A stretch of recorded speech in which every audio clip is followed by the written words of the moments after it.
So we've gotten a pretty big influx of subscribers lately, and I've been getting a lot of messages on Discord, Twitter, and in the comments section. A lot of people are like, okay, these are cool stories, or this is a thing, this is all nice. How do I get started? And I'm just going to say there are a lot better guides out there than just me to get you started. There's lots of people that dived in depth. I personally go ahead and suggest EXP to level 3. I would suggest maybe Matthew Colville and possibly a few others. However, I have compiled a short list of ideas that I don't think a lot of people have really said before, so I'm going to go ahead and describe them right here. The first hint that I always offer to new GMs is use cliches as often as possible.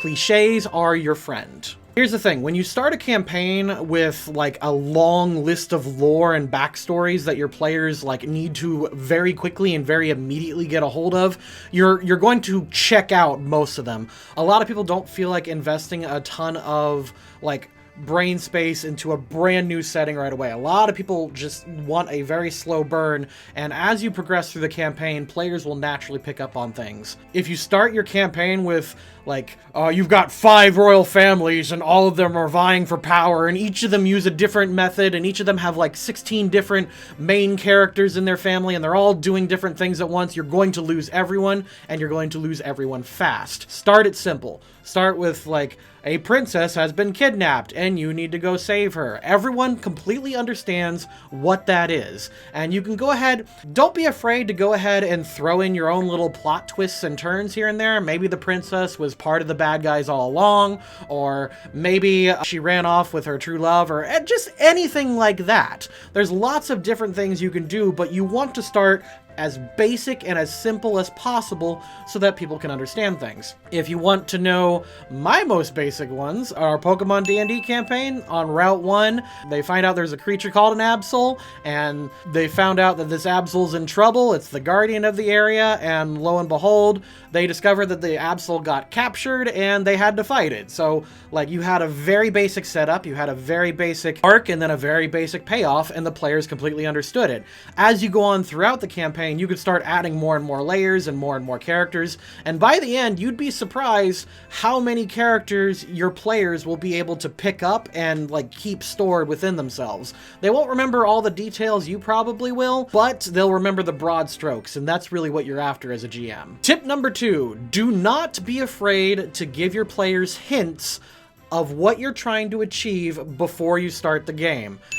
I hear so many GMs all the time go, well, I had this whole story written, but they decided to go right instead of going left, and when they did that, it ruined 5 weeks of work. Well, yeah, sometimes that happens, and there's lots of little tricks that you can do to make them go left or do something like that. That was just a silly example, but a lot of GMs are very frustrated that they're trying to go in one direction and their players go to the other.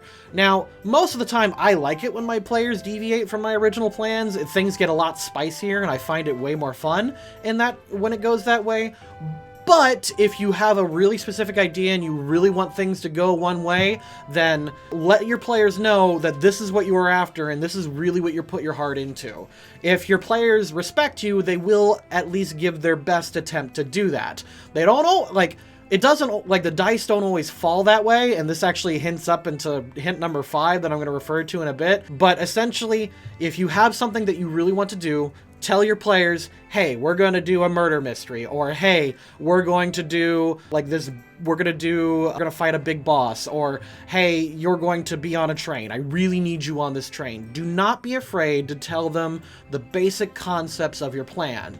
A lot of GMs are afraid to kind of like give the players information outside of character, but really don't. It's fine if you give them little hints. Don't give them your notes or your like whole plot thread, but don't be afraid to say, hey, I've got this really cool idea I really want to try. This video is brought to you by the Classy Cats Kickstarter, the enamel pins that are set as various classes from D&D campaigns. We got Rogue, Wizard, Warrior, Ranger, Bard. I think we got Ranger. We don't have Ranger, we have Paladin, we got Bard coming, we got Druid coming. All these really nifty enamel pins which are set as cute kitty cats. Full disclosure, the individual in charge of this Kickstarter is a friend of ours, and they asked us to shout him out, so we did. And on with the video. And that ties into hint number 3. Don't be afraid to abandon ideas that turn out dumb. You would be surprised how many times in all the campaigns that I've ever run where I've just abandoned or aborted plot threads that just went nowhere. Sometimes your ideas are really, really good and they turn out just exactly as you planned them and they were delicious and perfect and great, but more often than not, your plot ideas just don't go where they want. The players weren't picking up on it, they weren't enjoying it, and it just needs to die. And that's okay. It really is okay if you have to abandon weeks worth of ideas if it goes in the direction that your players want. I'm going to share this story another time, but I'm going to give the very, very basics. The first time I actually played a Pokemon D&D campaign, I played with a GM where we were entering like our season 2, and he was really dead set on us doing a thing that we had no interest in doing, and it pretty much killed the campaign because he refused to drop this idea and we just wanted to go do something else. And it was really unfortunate because we all loved that campaign, but I'll talk about that some other time. So yeah, don't be afraid to abandon ideas if they don't work out.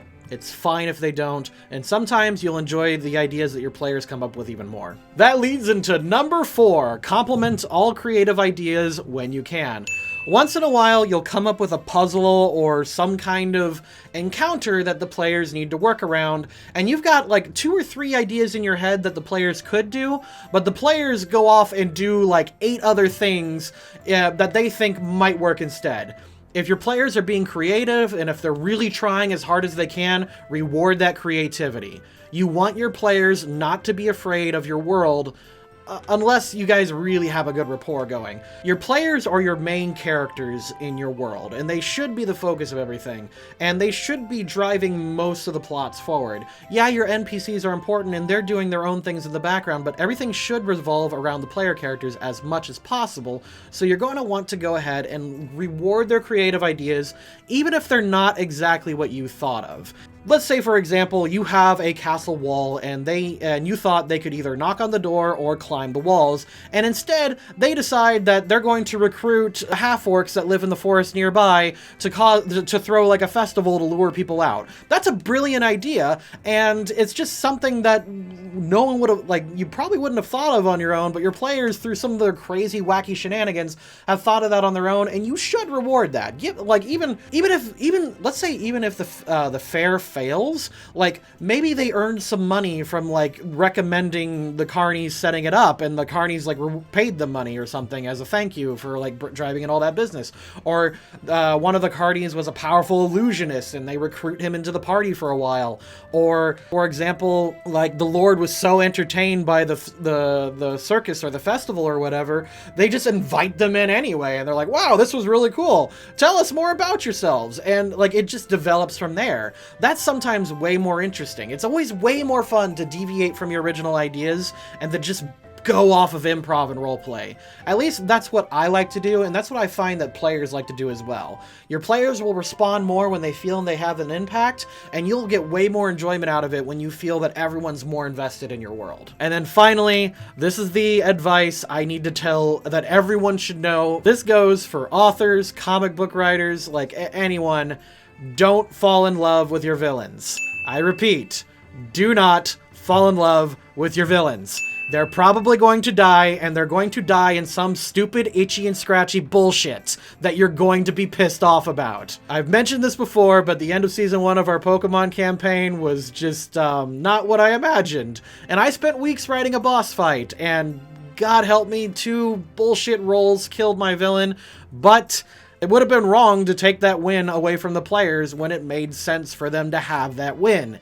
So, if they get it, they get it, and if you lose your villains in stupid ways, it sometimes happens. One thing that you want to do if you want to keep your villains alive as long as possible is you want to give them lots of outs. In our Pokemon campaign, they have escape ropes. Like, they're technologically advanced people from the future, so they've got like teleporters and stuff. Or maybe the rich bastard who's an evil guy in your D&D campaign, maybe he frequently hires body doubles, or he's got like golems working for him, or changelings, or all these various things that he uses in order to disguise himself. Or maybe he pieces out at the first sign of violence. You want to go ahead and figure out as many outs as your villains as possible. If they're going to leave, make them leave, and make them leave fast. and give them reasons to not be bothered with the heroes. If you've got a big bad and you've got them engaging with the guys, and the guys get a good lucky nat 20 and they do a lot of damage, you kind of have yourself to blame, because that's where the dice fall, and that's just designing around it. And those are the 5 tips I would recommend to pretty much all new GMs. If you liked that video, be sure to check out our other D&D stories or our Pokemon D&D campaign. We're really proud of it, and we got a whole bunch of new people on the channel that I think would really enjoy checking it out. Check out the recap episodes first, because they let you skip the first 150 episodes, and I'll catch you next time. Bye-bye!